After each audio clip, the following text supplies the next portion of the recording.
Poco F6 ఈ ఫోన్‌కి సంబంధించి ఇనీషియల్‌గా నాకొక మిక్స్డ్ ఫీలింగ్ ఉండే. కానీ దీన్ని యూజ్ చేస్తుంటే దీంట్లో కొన్ని ఇంట్రెస్టింగ్ పాయింట్స్ నాకు తెలిసినాయి.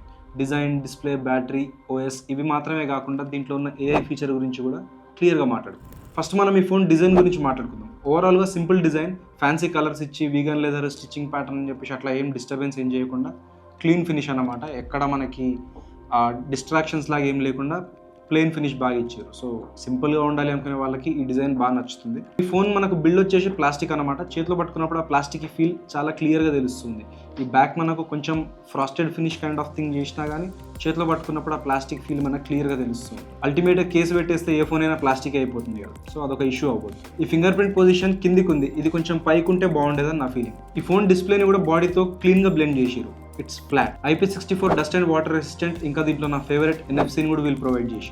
నెక్స్ట్ మనం డిస్ప్లే గురించి మాట్లాడుకుంటే ఇది 6.67 inch 1.5K AMOLED display, 120Hz refresh రేట్ని సపోర్ట్ చేస్తుంది.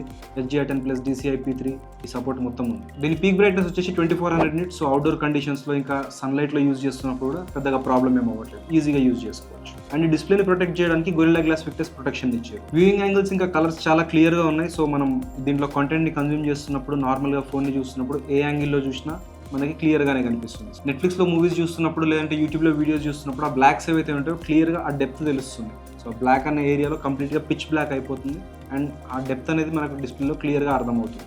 And Dolby vision, Dolby Atmos support ఉండడం వల్ల మనకు ఆ వ్యూయింగ్ ఎక్స్పీరియన్స్ అనేది వేరే లెవెల్కి వెళ్ళిపోతుంది. నెక్స్ట్ మనం పర్ఫార్మెన్స్ గురించి మాట్లాడుకుంటే ఇందులో యూజ్ చేసిన processor Snapdragon 8s Gen 3.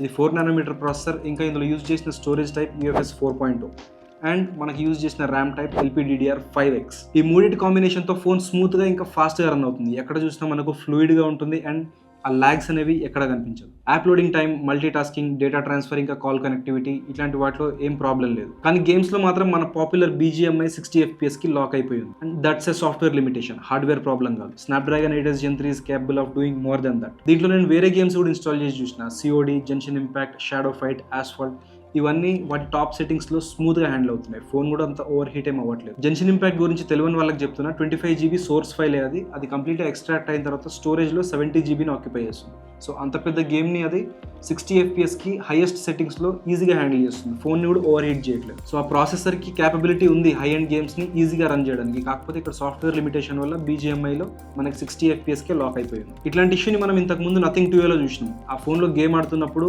Extreme option ఉన్నా కానీ సరే 40 FPS, 35 FPS అలాగే వచ్చింది. కానీ అప్డేట్ రిలీజ్ అయిన తర్వాత కాన్స్టెంట్గా 60 FPS ఇవ్వడం స్టార్ట్ చేసింది.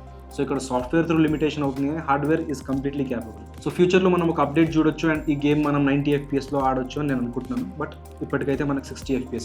పర్ఫార్మెన్స్ వైజ్గా ఒక BGMIలోనే ప్రాబ్లం అవుతుంది. వేరే గేమ్స్ అన్నిటిని స్మూత్గా అండ్ టాప్ లెవెల్లో హ్యాండిల్ చేస్తుంది. నెక్స్ట్ మనం ఈ ఫోన్లో హ్యాప్టిక్స్ గురించి మాట్లాడుతున్నాం. హ్యాప్టిక్ ఫీడ్బ్యాక్ చాలా అంటే చాలా వీక్గా ఉంది. మనం సిస్టంలో నావిగేట్ చేస్తున్నప్పుడు, ఫోన్ని యూజ్ చేస్తున్నప్పుడు చాలా వీక్గా ఉంది. కానీ దాని లోపల యూజ్ చేసిన హార్డ్వేర్ ఇంకా స్ట్రాంగ్ వైబ్రేషన్స్ని జనరేట్ చేయగలరు. నేను ఎట్లా చెప్తున్నా అంటే, మనం ఫోన్ స్క్రీన్ని లాక్ చేసినప్పుడు చేతిలో వచ్చే వైబ్రేషన్ ఏదైతే ఉంటుందో అది చాలా స్ట్రాంగ్ ఉంటుంది. కానీ అదే మనం ఫోన్ని నావిగేట్ చేస్తున్నప్పుడు, ఫోన్ని యూజ్ చేస్తున్నప్పుడు చాలా వీక్ వైబ్రేషన్స్ వస్తుంది. లోపల ఇచ్చిన వైబ్రేషన్ మోటార్ స్ట్రాంగ్ వైబ్రేషన్స్ని జనరేట్ చేయగలుగుతుంది. కానీ ఇక్కడ సాఫ్ట్వేర్ త్రూ లిమిటేషన్ అయ్యి ఆ వీక్ వైబ్రేషన్స్ అనేవి వస్తున్నాయి.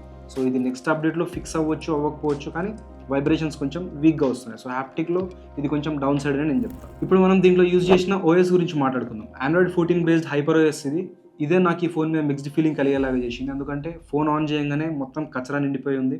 ఎక్కడెక్కడో దొరికిన కచరా మొత్తం అందులో తీసుకొచ్చి ఈ OSని తయారు చేసినట్టు నాకు కనిపించింది. ఈ ఫోన్ని మనం యూజ్ చేస్తున్నప్పుడు OSలో ఏదైనా కొత్త ఫీచర్ని వాడాలనుకుంటే దాని మీద క్లిక్ చేయగానే యూ హ్యావ్ టు అగ్రీ అని అంటూ ఉంటుంది. సో మనం ఏం అగ్రీ చేస్తున్నాం మనం అక్కడ కేర్ఫుల్గా చదివి ప్రతిసారి దాన్ని అగ్రీ డిసగ్రీ అని చెప్పేసి చేయాల్సి అవుతుంది. దీంట్లో చాలా పనికొచ్చే ఫీచర్స్ కూడా ఉన్నాయి.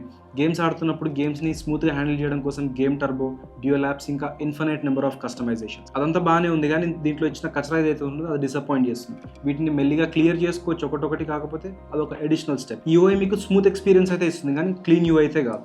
You know what I'm saying. ఇప్పుడు will talk about the elephant in the house, AI ఫీచర్స్ని ఈ ఫోన్లో లోకల్గా ఇంప్లిమెంట్ చేశారు. ఫర్ ఎగ్జాంపుల్, ఈ ఫోటోలో ఉన్న స్కైని రీప్లేస్ చేయడానికి ఇందులో ఒక ఆప్షన్ ఉంది. ఈ ఫోన్తోనే 10x జూమ్తో క్యాప్చర్ చేసిన. బట్ హియర్స్ ద మ్యాజిక్, అంత లో రెజల్యూషన్లో కూడా ఫోర్గ్రౌండ్ ఏది, స్కై ఏది అని డిఫరెన్షియేట్ చేసి స్కైని రీప్లేస్ చేస్తుంది. And it looks natural too. But here's the fun part, ఇదంతా లోకల్గా జరుగుతుంది. ఈ ఫోటోని అది క్లౌడ్లో అప్లోడ్ చేసి ఎక్కడో సర్వర్లో ప్రాసెస్ అయ్యి మళ్ళీ మనకు రావట్లేదు.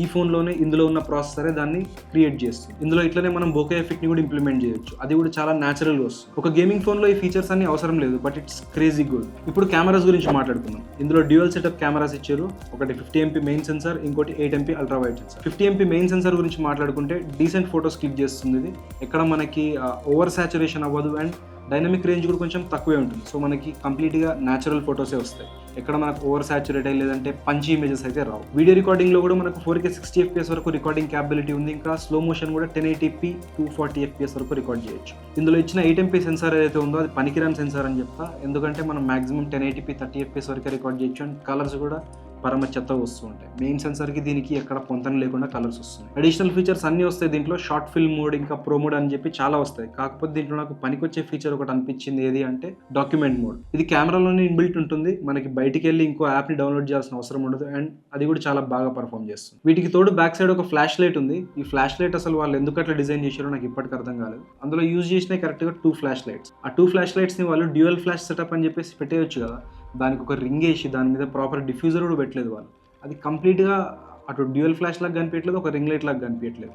సో అది ఒక ఫెయిల్డ్ రింగ్ లైట్ అని నేను చెప్తాను. ఫ్రంట్ కెమెరా వచ్చేసి 20 MP అండ్ ఇది కూడా మనకు నార్మల్ ఫొటోస్ క్యాప్చర్ చేస్తుంది. జనరల్గా మనకి సెల్ఫీ కెమెరాస్లో పోస్ట్ ప్రాసెసింగ్ చాలా ఎక్కువ అవుతుంది అనమాట, కానీ దీంట్లో ఆ పోస్ట్ ప్రాసెసింగ్ లేదు, ఫోటో ఎట్లుందో అట్లా ఇస్తా అన్నట్టు వచ్చేస్తుంది. సో దీని తర్వాత మనం ఎడిట్ చేసుకోవడం అది ఒక ఎక్స్ట్రా స్టెప్ అని, కానీ న్యాచురల్గా అయితే ఫొటోస్ వస్తున్నాయి.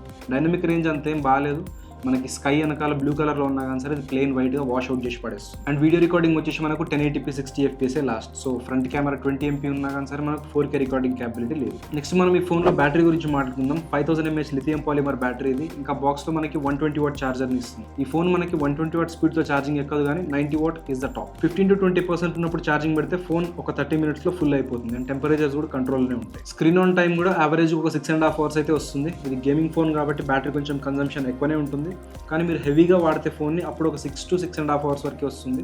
నార్మల్ యూజేజ్కి డే టు డే యూజేజ్కి మీకు ఫుల్ డే కంప్లీట్గా వస్తుంది. ఫైనల్గా ఈ ఫోన్కి 28K పెట్టి కొనొచ్చా అంటే it depends on your requirement. మీకు అన్ని గేమ్స్ని హ్యాండిల్ చేసే ఒక పవర్ఫుల్ ప్రాసెసర్, మంచి డిస్ప్లే ఇంకా స్పీకర్స్ కావాలనుకుంటే go for this beast phone. లేదు నాకు cameras and clean UI important అనుకుంటే ఒకసారి ఈ ఫోన్ని కన్సిడర్ చేయండి.